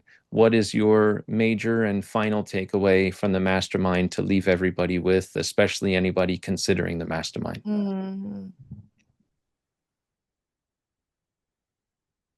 We are all enough as we are. I think there's nothing else to say, right? Like, I love it. I really believe that, like, really believe that no matter what you're doing, where you're at in life, what you're grappling with, what you're finding challenging, how you're feeling, you are enough as you are. And when you feel that, because that is truth, and it may feel a heck of a long way away from where you are now, but when you feel that, which is accessible in this moment, if you're open to revealing the lie, the breath's there, right? And that breath, that exhale, is relief that you've rediscovered yourself, relief that you've revealed the worth, the value that you are, the miracle that you are. Yeah. That was one of the more beautiful moments of your coaching session as well, was just there was a moment where you had like this very relaxing breath and like something landed for you. And Peter Mm. was like, that felt good, huh? And he was like, that you had that somewhere off in the distant future, didn't you? But like you just said Yeah, there, once you have all the achievements, once you have, and that's what's crazy as well is until you recognize that truth that you are enough as you will compensate. You will work harder. And what's also crazy is I was so nervous to believe that, to recognize the truth, because I was like, well, what if I become lazy? Which you were, it's just a funny game our minds play on us because I was so nervous that would that remove the drive? Would that remove the work ethic? No, no. Again, coming back to where we first started this conversation, the intent then changes because rather than you doing something to prove something, whether that's to yourself or to others, you're coming from a place of presence, from power, from enjoyment, from love, from curiosity, from play. That is not an exhausting way to live. That's a freeing way to live. You're engaging with life in the way that it shows up to you in childlike curiosity versus working hard because you're trying to prove something which comes with pressure and exhaustion. absolutely. Absolutely. And that's just, the most beautiful thing that I've, taken away from the mastermind as well, Lucy. It's just, oh man, there's so many things to say about the mastermind and the experience that it was. And Lucy, I just got to say that I'm so happy that you were so generous with your time tonight. Audience, I told her this was going to be an hour. Okay. So, Lucy, I really appreciate you being so generous with your time and sticking around to go through all the questions that I had for you and the reflections from your sessions and all that. like I said earlier in this talk, I really want this little series here to just be a love letter to the mastermind. And the only way I'm going to be able to do that is, with people like yourself that had these, very deep, very personal experiences, being willing to come on here and open to share and just talk about how transformative this experience was. So, I just want to thank you so much, Lucy, for being the first, because I think that, when people see you on here, maybe they'll feel a little better about coming on too. And, to those of you watching, MM7ers especially, I really hope that I held space here in a good enough way to make others feel more comfortable and safe to come on here and have an incredible talk. Not all of these talks have to be as deeply personal and have to get as specific with the coaching session like we did here today with Lucy. But, Lucy, you were kind enough to be an open book with us today. I really personally resonated with your story so much. And so I felt very personally invested in your story after this. And I just love seeing everything that happens with you. When I heard you got engaged the other day and saw the post, I was so freaking excited. Just to see everything that's happening in your life with your coaching business, getting engaged, taking the trip that you're Mm, going to take. It's just mm, so awesome. We talk about the mastermind in action, and it seems like you're putting the principles of the mastermind in action, and you mm, are living from a new, free context. And I think that's really mm, awesome and really mm, inspiring, Lucy. mm. Oh, Sean, thank you. And, just to bring it back and round it out, as Peter would say, frequency precedes form. And so, the guidance that I'd give everyone watching and listening is if you're wanting to change the circumstance, stop and look in, and you'll find the change lies within you. Really sparking the change from the inside out is what will create the flow on effect out in the world and far out. I most certainly and attest to that, because if I'd gone to another coach who'd given me a business plan, I would have walked out with a very different experience, right? A very different experience. So, look, thank you so much, Sean. I have really enjoyed this conversation. It's just such a blessing to be held by you. And yeah, your energy is infectious as always. And I am so excited to listen to the episodes that are upcoming. It is going to be an absolute joy of a love letter. And I really appreciate everything that you're doing and you are. So thank you so much. Thank you so much for participating, Lucy. Seriously, this was really awesome. And just it's one thing for me to do my own podcast episodes and stuff.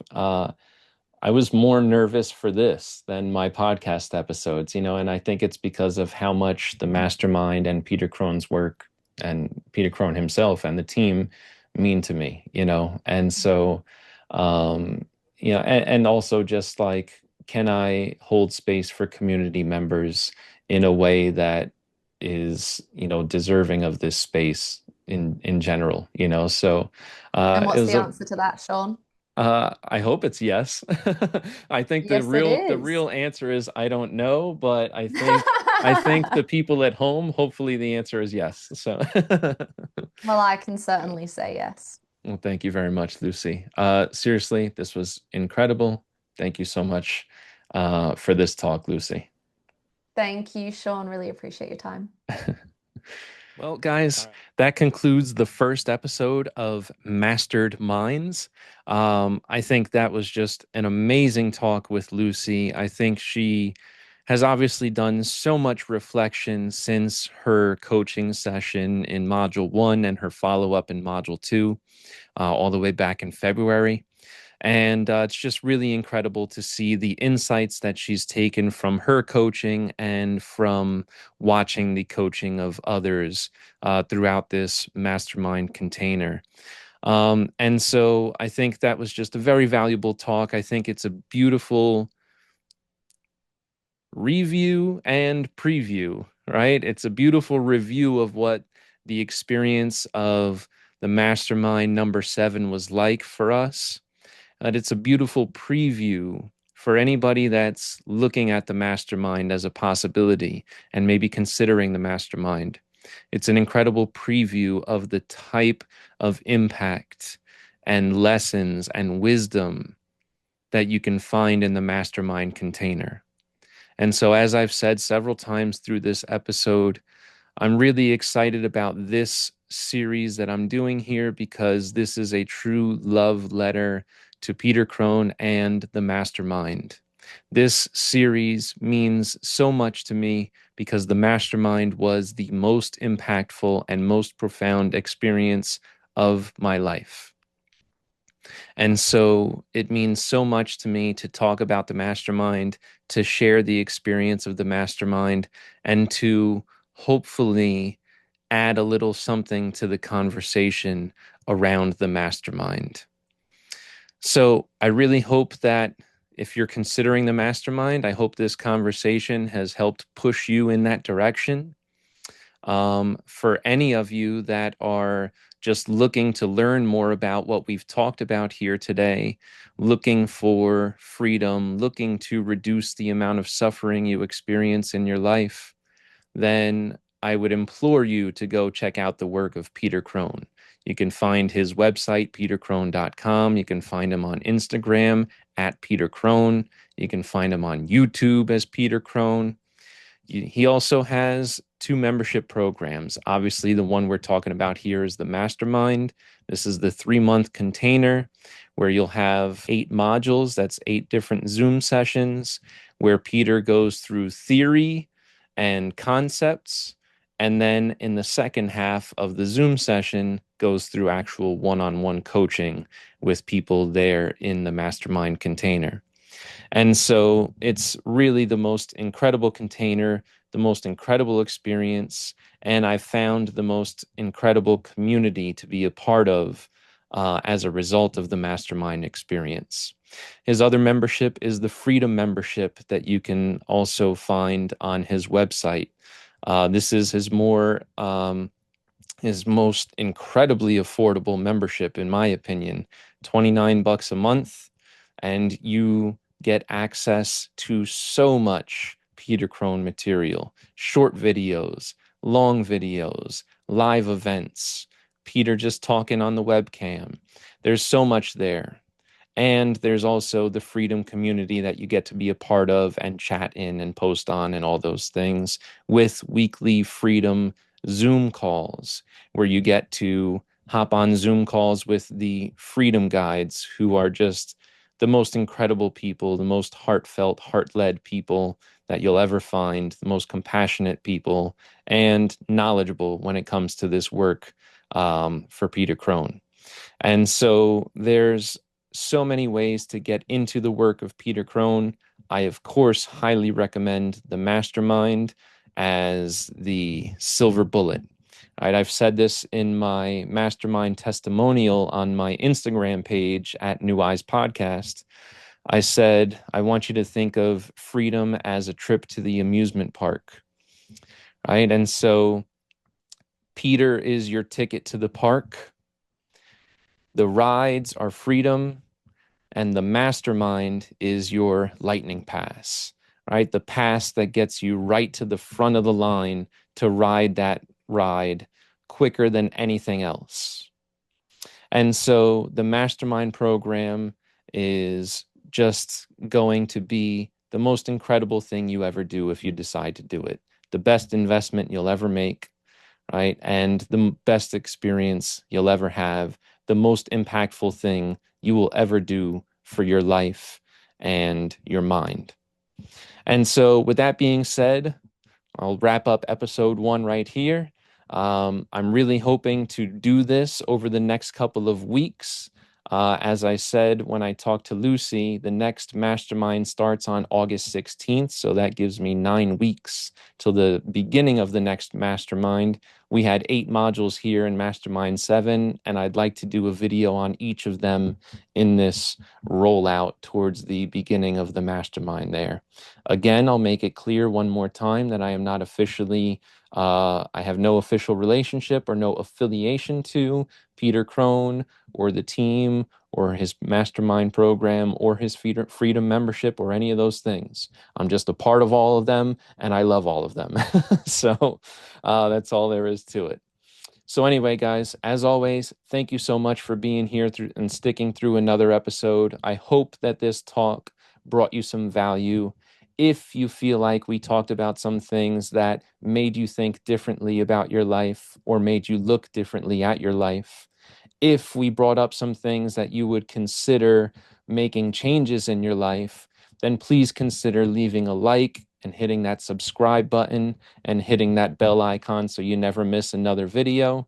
And please, if there's something in this video that resonated with you, please leave a comment. I would love to engage with you and interact on all of these things.